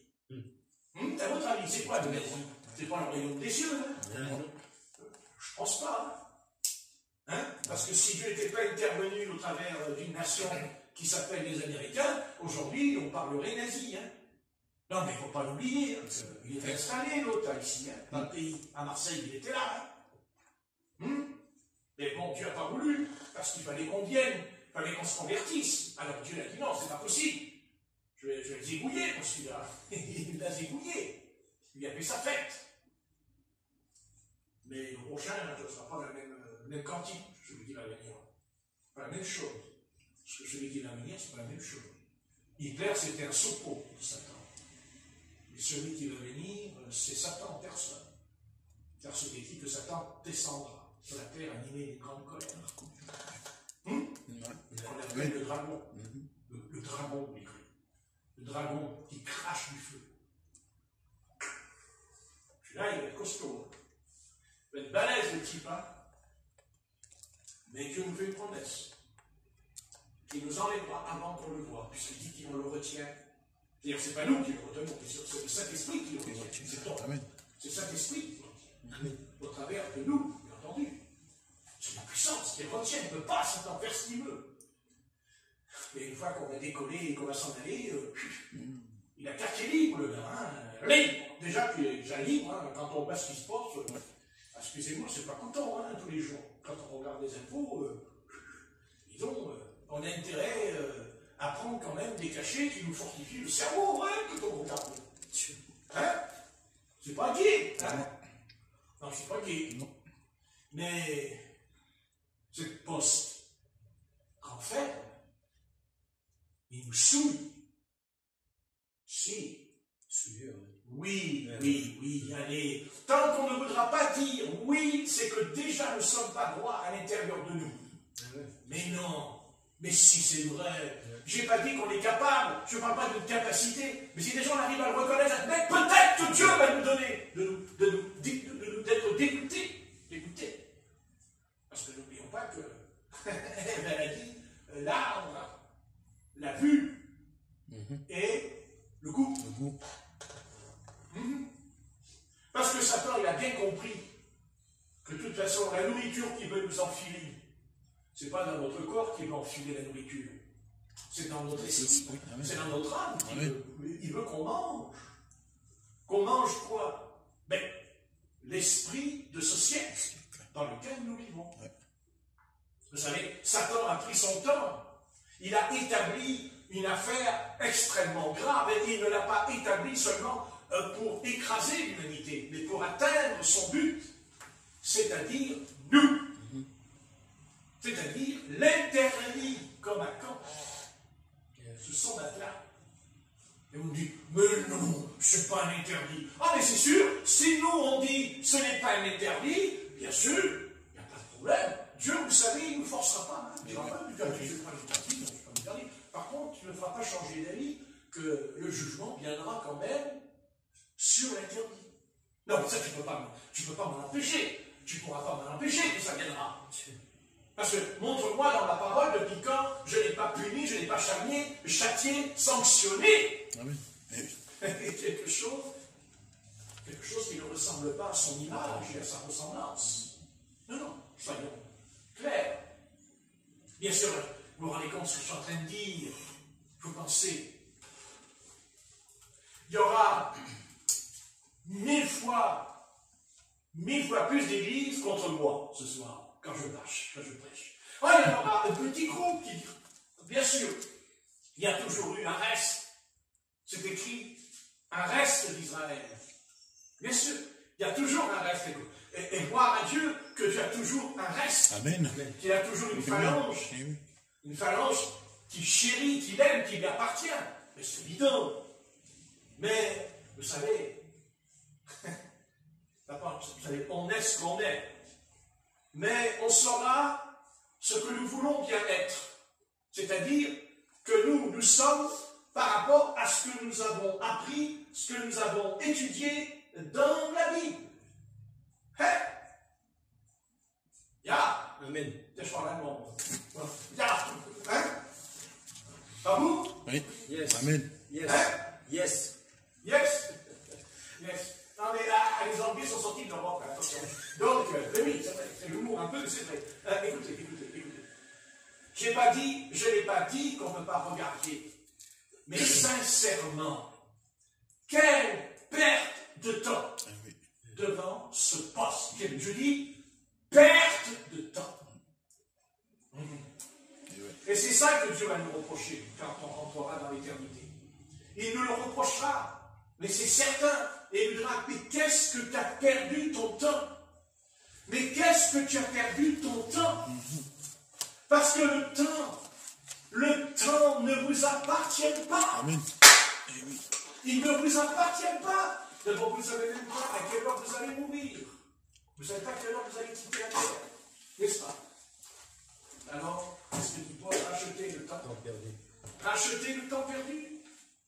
Alors, tâchons de la regarder, mais quand ce n'est pas utile, car Paul dira, tout m'est permis, mais tout ne m'édifie pas, tout m'est permis, mais tout n'est pas utile.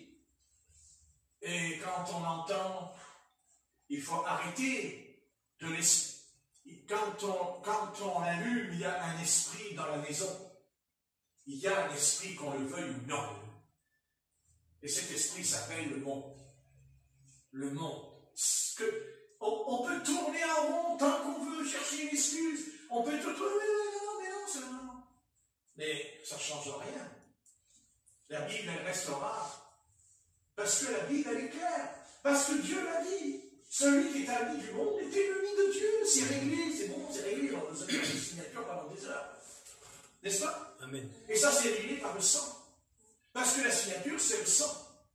Le sang de l'agneau, le sang de Christ qui a signé, c'est-à-dire le sang de l'Esprit qui nous fait bien comprendre toi, suis-moi. Toi, suis-moi. N'est-ce pas? Qui pourra dire le contraire de ce que je dis dans cet instant? Qui peut renverser? Même si on n'arrive pas à obéir à 100%, mais au moins reconnaissons-le. Admettons-le au fond de nous. Reconnaissons-le à l'intérieur de notre subconscient. Oui, Seigneur, oui, c'est une épine dans la chair. Amen. C'est une épine dans l'enseignement de la Bible. C'est une épine dans la prière, que je le veuille ou non. Car le jour où j'arriverai à m'en passer, c'est que là, Christ a remporté une grande victoire sur le peuple de Dieu. Ça, je peux vous le dire. Vous savez, que fait Israël? Que fait le peuple d'Israël à peine sorti d'Égypte? Ils font un veau d'or et ils se prosternent devant. Et je me suis convaincu. Vous savez, si je vais aller loin, et ça peut coûter cher, ça c'est sûr. Cher à la chair aussi, à ma chair. Parce que moi je suis un homme charnel comme tout homme. Et je sais jusqu'où peut aller la faiblesse de l'homme. Mais il y a une chose que je sais. C'est que de toute façon, ce n'est pas compatible avec une réunion de guérison, avec une réunion de délivrance. Ce n'est pas compatible. Ce n'est pas compatible avec la Pentecôte, le Saint-Esprit qui est descendu à la Pentecôte. À tel point qu'il y avait des flammes de feu qui descendaient, n'est-ce pas? Non, non, c'est pas compatible. Arrêtons de faire comme on a dit, des galipettes, de faire l'acrobate. Arrêtons de faire l'acrobate, parce qu'on fait beaucoup l'acrobate dans ce siècle avec la Bible. Arrêtons de jouer la comédie et soyons sincères une fois pour toutes. Mais soyons d'une honnêteté totale en nous. Et croyez-moi, ce n'est pas simple. Parce que elle s'est installée,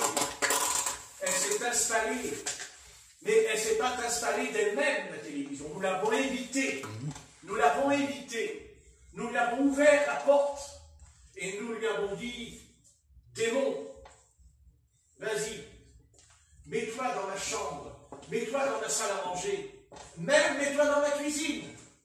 Parce qu'il y en a qui vont dans la cuisine. Ouais. Et il y en a même qui en ont partout, dans les caisses. N'est-ce pas?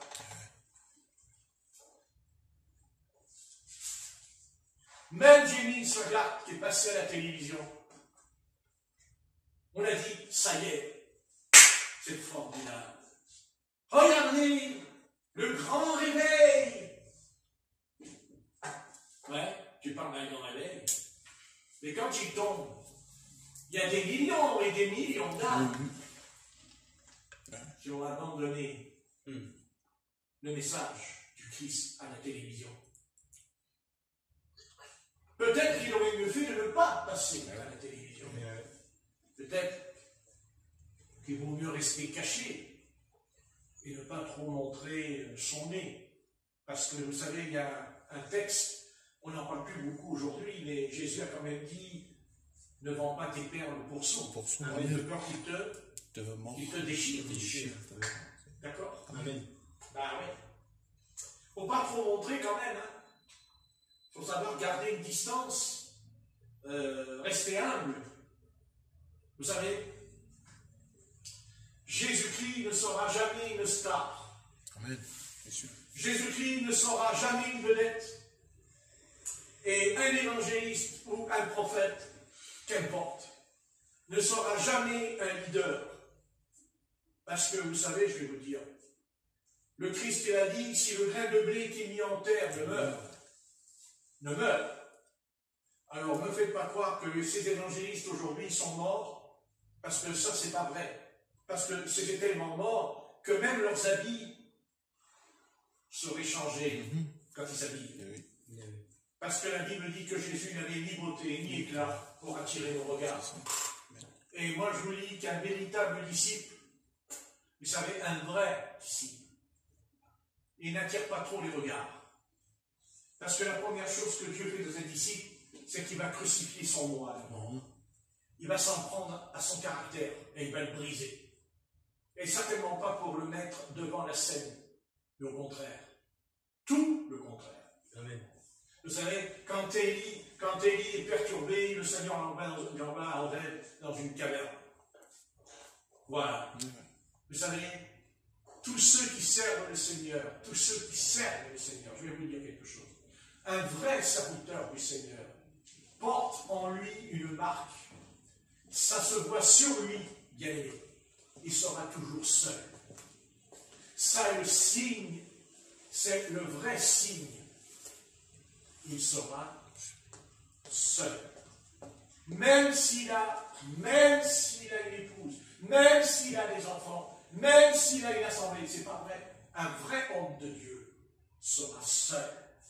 Parce qu'un homme de Dieu est toujours seul, parce qu'il est seul avec Dieu. Amen. Et c'est pour ça qu'il est un homme de Dieu.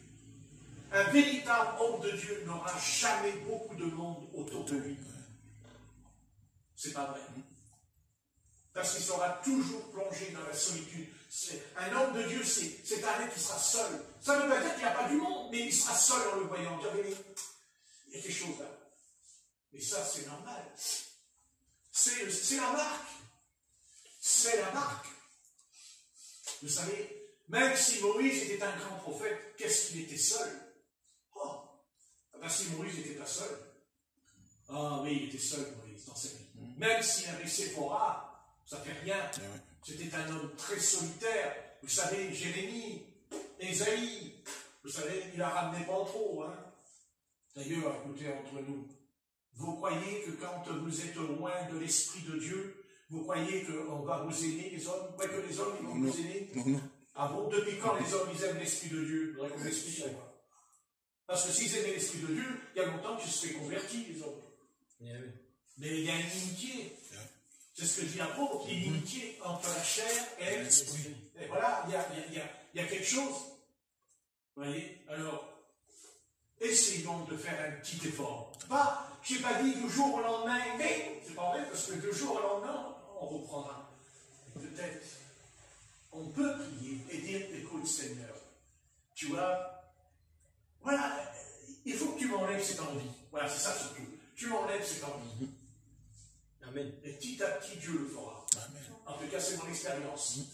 C'est mon expérience. Vous savez, je remercie mon Seigneur que depuis 1 an, je ne regarde plus, non, sincèrement, je ne regarde plus la télévision le soir. Même pas une film. J'ai plus envie. J'ai plus envie. Merci. Merci. J'ai plus envie. Mais c'est payant. Parce qu'après, quand on prie, ça sort. Il n'y a plus de blocage. De toute façon, je vais vous dire. Le vrai esprit de Jésus, il n'est pas du monde. C'est tout. Amen. C'est comme ça. Amen. Voilà. Jésus, il a dit, c'est votre ennemi et c'est votre adversaire. Et si on flirte avec lui, il nous laissera tranquille, puisqu'on flirte avec lui. Mais le résultat sera désastreux en nous. Parce qu'on n'aura jamais la vie de l'esprit en nous. On aura un esprit religieux, c'est tout. Pas de problème. Mais la vie, non. Non, non. Non, non. Non, tant qu'un chrétien n'a pas compris que c'est le monde qui a envoyé le Sauveur sur la croix, on n'a pas bien compris. Mais c'est le monde qui a envoyé Christ sur la croix. Amen. Personne d'autre. Le monde. Et le monde, il est même moqueur et railleur. Amen. Car il a dit, s'il est le Fils de Dieu qui descend de la croix, et on est raillé. Heureusement qu'il est descendu. Remarquez comment il a pu rester là-haut, car il en était capable de descendre de la croix. Donc imaginons-nous, parce que lui, au moins, il a fait un effort, le Fils de Dieu, il va descendre. Amen. Non? Oui. Amen. Parce que nous, sur nos livres décembre, moi je dis, je ne veux même pas monter, mon ami. Je ne veux pas monter. Déjà. J'ai pas envie. Et même si j'avais envie, mais mon corps, lui, il va venir 5 minutes avec les gentils. Ce n'est pas vrai. La nouvelle naissance est neutre. Le grain de blé n'a pas besoin. Quand on met un grain de blé en terre, on en met. Le grain de blé, il n'y a pas 100, 200, 300 grains de blé en même temps. Non, non. Ils viendront parce que le grain de blé, un seul, mourra et produira d'autres grains de blé. Amen. Mais un seulement. Vous comprenez? Amen. S'il y a les frères et sœurs qui naissent, ou bien madame qui m'écoute, je ne sais pas s'ils entendent ce que je dis, mais eux-mêmes se sont fait piéger. Eux-mêmes se sont fait piéger. Parce qu'ils ont dit, ça, ce sont les dénominations. Mais eux-mêmes sont devenus une dénomination, puisqu'ils disent, le prophète a dit, le message a dit, le messager a dit. Mais ils ne disent pas, Christ a dit. Christ, Christ, Christ. Et oui, on en est là. Ben oui. Ça ne veut pas dire que dans le message, il n'y a pas des vérités. Mais il y a des vérités dans chaque dénomination. Il n'y a pas que des erreurs. Heureusement. Est-ce que vous voyez? Chaque dénomination a pris naissance avec ce livre.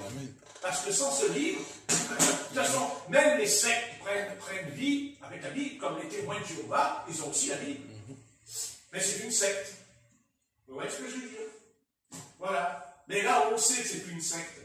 C'est parce que justement, on le sait, parce qu'on va naître de nouveau. Et ça, Nicodème est venu voir Jésus la nuit. Déjà, il avait la trouille. Il avait peur. Il avait peur de quoi, Nicodème? Il n'avait pas peur de lui. Il avait peur de sa dénomination, de son, du Saïdrine, qui allait lui dire, mais qu'est-ce que tu as besoin d'aller voir ce prophète la nuit? Contente-toi de notre enseignement. Bon. Il a dit, écoute, ça va pas, je vais le voir. Hein?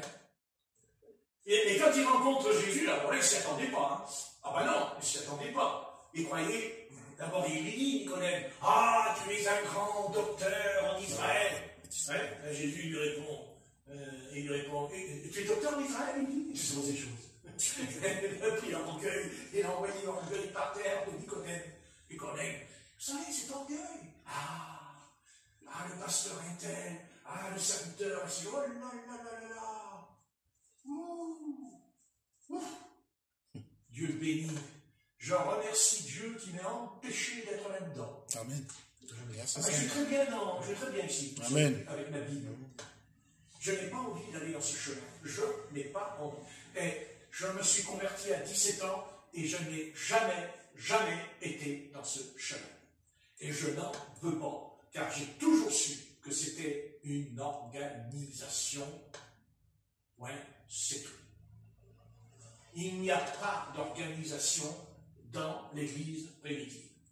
Et la preuve, c'est combien de fois les apôtres ont dit « Salut l'Église qui est dans ta maison. » Amen. Blanc. Salut l'Église qui est dans ta maison. Amen. Donc il n'est pas parlé de locaux, il n'est pas parlé de bâtiments. Il dit dans la maison. Amen. Parfaitement. Amen. Croyez-moi, c'est bien écrit, j'ai bien lu. Et il n'y a pas d'organisation. Il y a la vie, c'est-à-dire une sorte de discipline. Les diacres, les évêques, voilà, c'est la discipline. Chacun son rang. Mais jamais l'apôtre Paul, jamais l'apôtre Pierre il a dit « c'est moi le chef de l'Église ». Jamais. Jamais. Même Jacques ne l'a jamais dit. Et pourtant, c'était lui le chef de l'église de Jérusalem, c'est Jacques. Et c'est que Jacques avait une très grande autorité. Hein. Ah oui, parce que quand il dit à Paul, tu vas faire un vœu et tu vas dans le temple, il y a été, hein, l'apôtre Paul. Amen. Vous voyez, donc Paul, il a écouté, hein, l'apôtre Jacques. Et c'est l'autorité. Hein. C'était le pasteur de Jérusalem, l'apôtre Jacques. De Jérusalem, pas d'Antioche. De Jérusalem. Quoi ce que je dis? Il n'y a pas d'organisation. Il n'y a pas d'organisation. Il n'y en a pas, c'est pas vrai. Ça n'existe pas.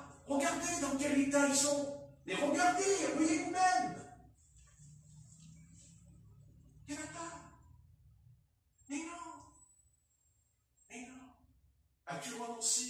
Et as-tu renoncé à toi-même? As-tu renoncé même à tes enfants?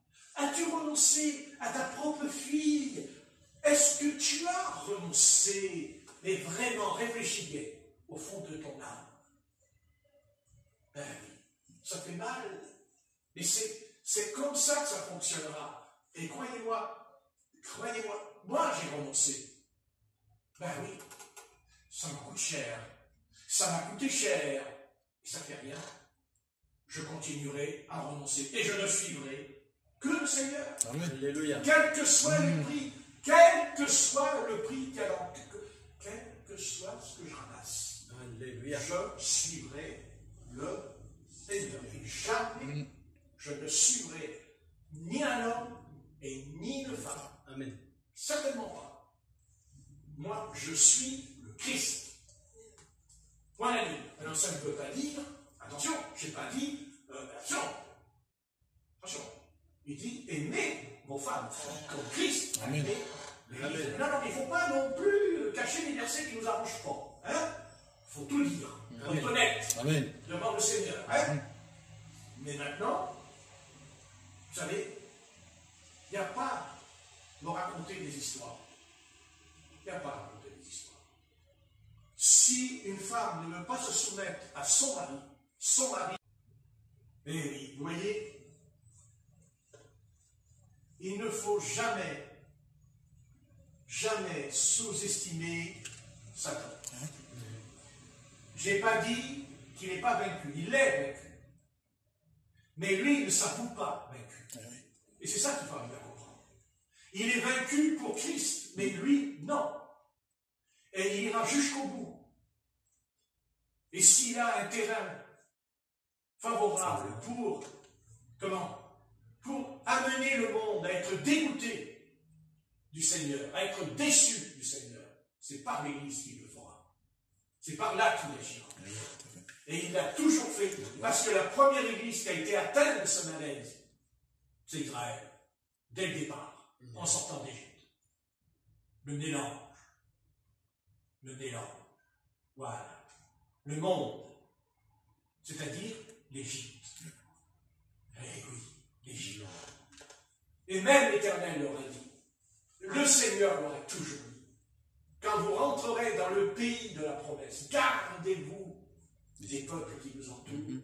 Et il a même dit, vous les détruirez, vous les anéantirez, il a dit. Mais non, mais c'est terrible.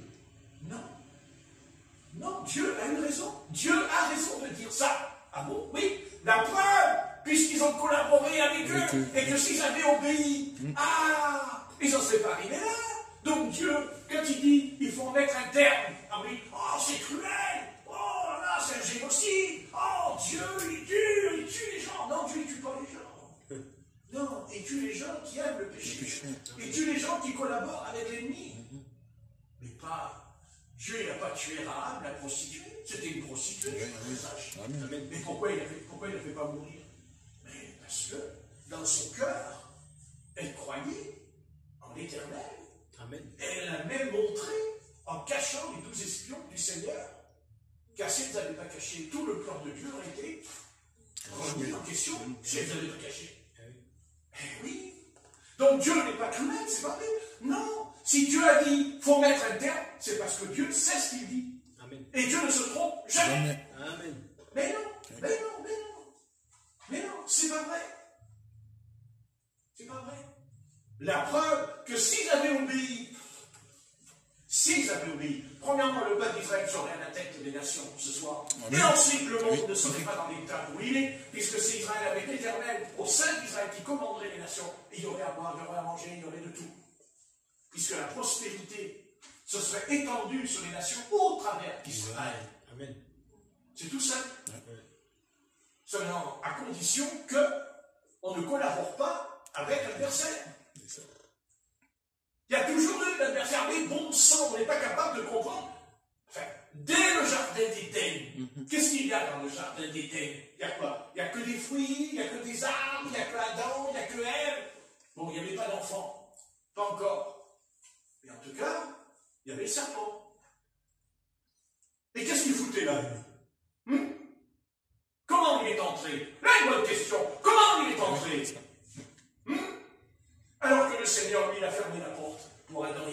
quand il est dehors, il met la clôture.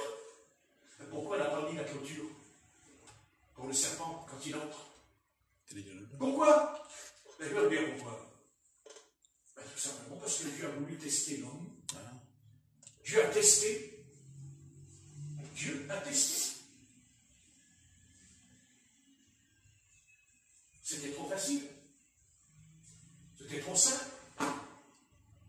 Bien sûr, ce serait formidable si Dieu aurait évité tout ça. Mais il ne l'a pas fait. Comme ce soir, il ne le fait pas pour nous en disant, tu as un choix à faire. Soit ton christianisme, il est vivant, il est vrai, soit ton christianisme, il est faux. Qu'est-ce que je veux dire? Ah, bien sûr, je ne prêche pas ça à des millions d'êtres humains. Je ne suis pas David Graham, je ne suis pas William Branham. Mais c'est pas grave. Ce qui compte, c'est que s'il y a une âme qui écoute et qui croit cette chose, puisque si c'est vraiment l'Esprit Saint qui le dit, mais c'est une victoire. Amen. En tout cas, c'est une victoire que Satan n'a pas remportée ce soir. Non. Tout à fait, amen. Vous savez, le Christ, il n'est pas compliqué. Écoutez, c'est tout simple. Oh mon Dieu. Écoutez, quand je vois toutes ces grandes églises, je me dis, oh là là, oh mon maître, tu as dit 2 ou 3 réunis en mon nom. Oh, c'est tout? 2, 3, pas 4? Non, 2 ou 3. Où? Réunis en mon nom. Ouais, mais qu'est-ce que ça veut dire quand il dit réunis en mon nom? C'est-à-dire ceux qui ont ma nature. Ma nature.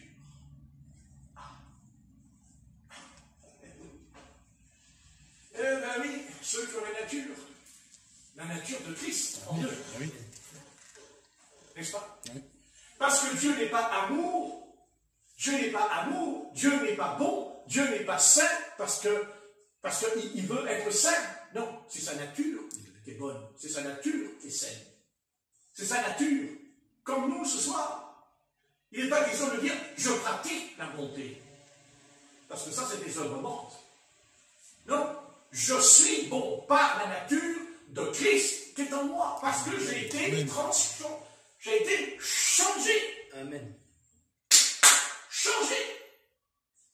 Pas changer moi. Parce que moi je peux changer, ça dure un mois, 3 mois après, changer lui. Mais c'est la nature de Dieu en moi. C'est-à-dire le Saint-Esprit qui est rentré dans notre caractère. Le Saint-Esprit, il n'est pas rentré dans ton corps. Ah bon? Non. Moi, Saint-Esprit n'est pas rentré dans mon corps? Non. Bon, bah, attendez, si Saint-Esprit rentre dans ton corps, tu n'aurais plus de maladie ce soir. Bah, tu serais plus malade. Mais non, tu ne serais plus malade. Bah non. Et où il entre le Saint-Esprit? Dans ton esprit. Parce que Dieu est esprit.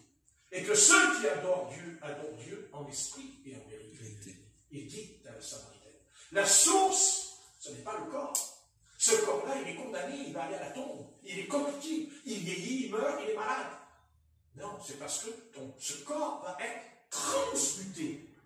Et transmuté comment? Dans un autre corps. Quand je dis un autre, c'est pas qu'on reçoit un autre corps, mais ce corps ne sera plus, c'est plus le même. Quand vous arriverez là-haut, vous serez un esprit comme les anges. Vous serez un esprit céleste quand vous allez mourir. Votre esprit va partir. Il va s'envoler. Mais vous avez ce corps, pas encore ressuscité. Votre corps reste dans la tombe. Il attend la résurrection. Mais par contre, le corps spirituel en vous, né d'eau et d'esprit, qui forme l'homme spirituel, déjà. Et après, cet homme spirituel, il attend que l'archange sorte de la trompette pour que nos corps soient changés dans un corps incorruptible. Et là, le salut sera complet, accompli. Parce que le Seigneur me dit quand même, le dernier ennemi qui sera mis sous ses pieds, c'est la mort. Oui. Vous comprenez ce soir? Oui. Le processus de la mort en nous a commencé. La mort en nous, de toute façon, elle est vaincue. Amen. Parce que notre esprit a été régénéré, né de nouveau. Né de nouveau.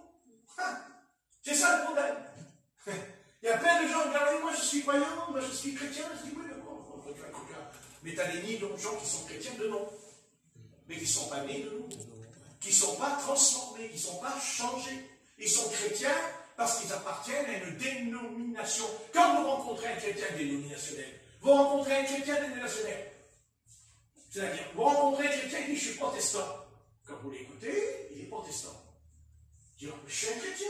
Oui. Mais à un moment donné, son esprit, il est protestant. Et pourquoi il est protestant? Parce qu'il est entré dans une dénomination. Mais il n'est pas né. Il n'est pas né. Oh,